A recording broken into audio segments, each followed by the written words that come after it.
नमस्कार मु हूँ Ashutosh Behera MKC special school of special educator. आज वीडियो रे आम जानिबा आम जातीय जातीय संकेत।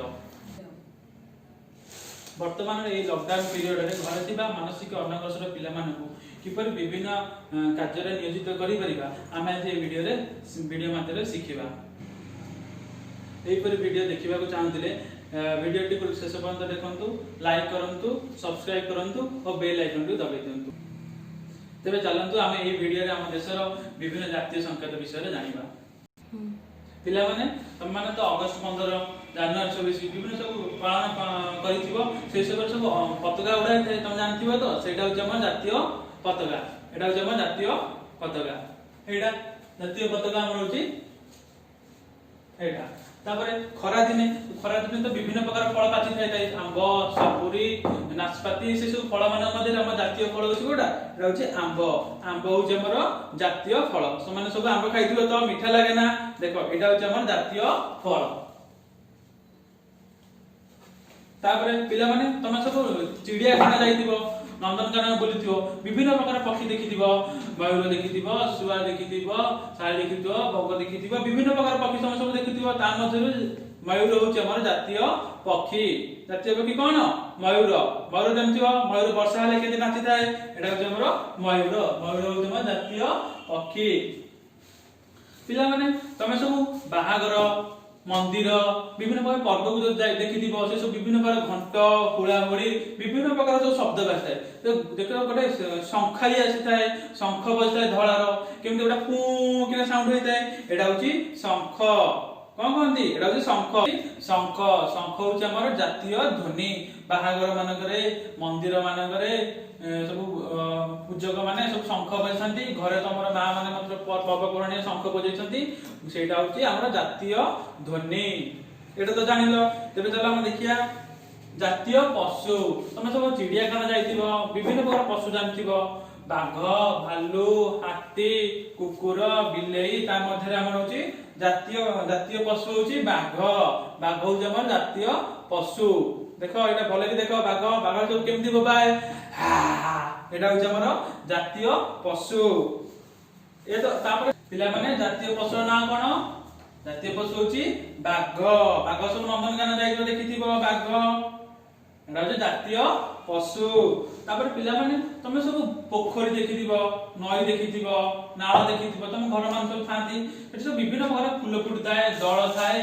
ता मध्ये धळा कई फूल फुटुताए, पद्म फूल फुटिताए। ता मध्ये जो पद्म फूल होची नाली रंगर पद्म फूल होची हमर जातीय फूल। विभिन्न प्रकार हम फूल देखिलो ता पिला माने भारत रे विभिन्न जातीय संकेत विषय तो जानिले। एबे चलंतु से जातीय संकेत को फ्लैशकार्ड माध्यम रे चिन्हिबा। प्रथम होची भारत रो जातीय पताका। जातीय पताका नाम होची तिरंगा। ए देखो एडा होची जातीय पताका। तिरंगा कोन पई? यार तीनोटी रंग थिबारो यार नाम होची तिरंगा। ऊपरटा होची नारंगी कलर बा कमला रंग, मझिटा होची धळा रंग, तळटा होची सबुज रंग। हमर जातीय पताका नाम होची तिरंगा। मन रहिला तो? पद बोलो तो। ता माने जातीय पताका विषय तो जानिले। एबे वर्तमान शिखिबा जातीय फल को हमें चिन्हिबा। जातीय फल होची हमर आंब। यार रंग होची हळदिया। या खरा दिन विभिन्न प्रकार फल मिलिताए। आंब, पणस, कदली विभिन्न प्रकार फल मध्ये आंब होची हमर जातीय फल। एडा होची हमर जातीय फल। एपडे देखो ये जातीय फल।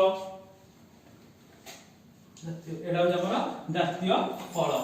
आमे जातीय फल विषय तो जानिला। चलंतु एबे आमे जातीय पक्षी विषय रे जानिबा। जातीय पक्षी रो नाम होची मयूर। जातीय पक्षी को तमे तो चिड़ियाखाना रे देखिथिबो, नंदनकानन जाइथिबो। आ जातीय पक्षी मयूर कोन होइते? वर्षा हेतिले नाचि थाए एडा होची हमर जातीय पक्षी मयूर। वर्षा दिन रे मयूर ता पुछ खोली के एबे जाबरे नाचि थाए। वर्तमान आमे जानिबा जातीय ध्वनि विषय। हमर जातीय ध्वनि होची शंखवाद्य। एहा विभिन्न पर्वपर्वाणी रे विभिन्न मंदिर मानकरे घरे मते विभिन्न पूजा ओसारे तम मां माने मते शंखवाद्य बजिथांती। एहा होची हमर जातीय ध्वनि। जातीय ध्वनि होची शंख। वर्तमान आमे जातीय पशु विषय जानिबा। ଜାତୀୟ ପଶୁ ହେଉଛି ଆମର ବାଘ। ମହାବଳ ବାଘ ହେଉଛି ଆମ ଜାତୀୟ ପଶୁ। ଏହା ଜଙ୍ଗଲରେ ରହିଥାଏ।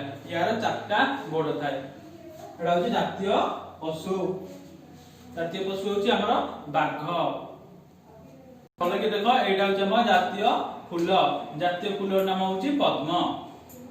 ଏହା ଗାଁ ପୋଖରୀରେ ତମମାନେ ଦେଖିଥିବ, ବିଭିନ୍ନ ପୂଜା ମାନଙ୍କରେ, ଦଶହରା ପୂଜା ମାନଙ୍କରେ ଦେବୀ ମାଙ୍କ ପାଖରେ ଲାଗିଥାଏ। ଏହା ହେଉଛି ଆମ ଜାତୀୟ ଫୁଲ ପଦ୍ମ। ଦେଖ, ଜାତୀୟ ଫୁଲ ହେଉଛି ପଦ୍ମ। ଫୁଲର ନାମ ହେଉଛି ପଦ୍ମ। ତାହେଲେ ପିଲାମାନେ ଆଜି ଆମେ এই ଭିଡିଓରେ କଣ ପଢିଲେ? ବିଭିନ୍ନ ଜାତୀୟ ସଂକେତ ବିଷୟରେ। ପୁନର୍ବାର ଆମେ ସେଇଗୁଡାକୁ ପଢିବା। ଜାତୀୟ ପତାକା ହେଉଛି ତ୍ରିରଙ୍ଗା। ଜାତୀୟ ଫଳର ନାମ ହେଉଛି ଆମ୍ବ। ଜାତୀୟ ପକ୍ଷୀ ହେଉଛି ମୟୂର। ଜାତୀୟ ଧ୍ୱନି ହେଉଛି ଶଙ୍ଖ। ଜାତୀୟ ପଶୁର ନାମ ହେଉଛି ବାଘ। ଜାତୀୟ ଫୁଲର ନାମ ହେଉଛି ପଦ୍ମ। ଭିଡିଓଟି ଭଲ ଲାଗିଥିଲେ ଲାଷ୍ଟ ପର୍ଯ୍ୟନ୍ତ ଦେଖନ୍ତୁ ଏବଂ ସବସ୍କ୍ରାଇବ କରନ୍ତୁ। ଧନ୍ୟବାଦ।